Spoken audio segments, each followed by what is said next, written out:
Hello everyone and welcome back to the Hyperprints and the next part of our FAQ series.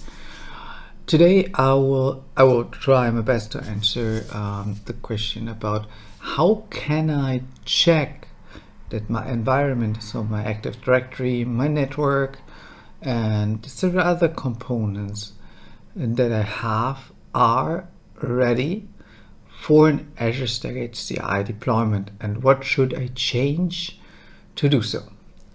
To start with, there are some things still in preview, but as for testing, as for checking my environment, it works perfectly fine.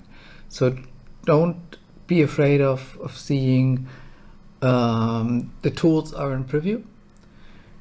Just go for it, try it, and get the first results. So the first thing you see here is since a few months there is the deployment checklist for Azure Stack HCI, and that one is based on the so-called environmental checker tool, which is a set of more or less PowerShell scripts, PowerShell commandlets, as you can see below here. And what the checker tool will do is checking your server for a unified name. Is the Active Directory cluster name okay? Is there the prefix set? Is it in the correct view? FQDNs working? Lifecycle management, etc., etc. Do you have valid storage VLANings? Do you have storage account for the witness, etc., etc. It will also check the VSMan or CRED SSP configurations so that you do not run into any issues when deploying your nodes. I will link everything below, so feel free to watch that afterwards and read the documentation. I will not show you how the tool works in this video. As you know, it's just guiding you. But it's highly important to run it, and it avoids a lot of issues you may face during an actual deployment. There are two ways to deploy it right now. Either you run it on a Windows machine, a Windows Server machine within the network where you want to deploy your Azure Stack HCI. Then you will see most of the configurations. You will get the results without touching the node itself.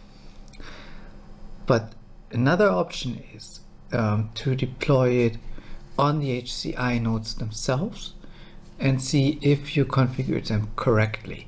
That would be the best choice to really check the environment, check for any issues. But as soon as you start with the actual deployment, you need to remove the scripts and the changes built into the checker tool. So basically remove the checker tool before you start with the HCI deployment, because it uses some commandlets, some PowerShell modules, which will bring up issues with the Windows Server or with the Windows Admin Center deployment guide, or with the PowerShell tools you would use, for example, to deploy network ATC. So that's basically all for today, and what I wanted to show you.